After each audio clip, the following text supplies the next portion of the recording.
मला काय आवडतं, माझ्या घरी कोण आहे, माझं ऑफिस कुठे, ही सर्व माहिती इंटरनेटवर सगळ्यांचीच, माझी नाही सगळ्यांचीच अवेलेबल आहे. असा एक विचार करणं की बाबा माझ्याविषयी लोकांना काहीच माहिती नाहीये, म्हणजे एका अंधश्रद्धेमध्ये जगण्यासारखं आहे असं मला वाटतं. स्वातंत्र्य दिन आला आणि सॅटर्डे संडे जवळ आले आणि मग जेव्हा त्या लागून सुट्ट्या येतात तेव्हा सायबर हल्लेखोर जास्त ऍक्टिव्ह असतात. तुमच्या बँकेचा तुमचा इमर्जन्सी कॉन्टॅक्ट नंबर तुमच्या फोन बुकमध्ये आहे का? मग मोबाईल मधूनच या जर गोष्टी 90% होत असतील तर मोबाईल सेक्युरिटीच्या दृष्टीने काय करायला पाहिजे? ऍक्च्युली मी म्हणाल की मोबाईल हे वैयक्तिक डिव्हाइस झाले, असं शेअरिंगमध्ये कोणी मोबाईल वापरताना तुम्हाला दिसणार नाही. आणि कांगारू सारखा एखादा कप्पा आपल्याला जर देवाने दिला असता शरीराला तर लोकांनी तो तिथंच ठेवला असता, एवढं ते वैयक्तिक डिव्हाइस झालेलं. अगदी बरोबर.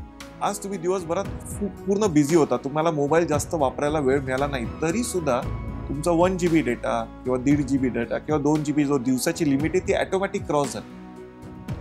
मग हा एक खूप अलार्मिंग फॅक्ट आहे की तुमच्या फोनमध्ये असं काहीतरी असू शकतं जे तुमच्या फोनमधनं माहिती बाहेर पाठवतं. In spite of doing all this, माझा फोन हॅक झाला किंवा मी या सायबर फ्रॉडला बळी पडलो किंवा मला फायनान्शियल फ्रॉडला मी बळी पडलो किंवा अजून काही झालं, मी काय करायला पाहिजे?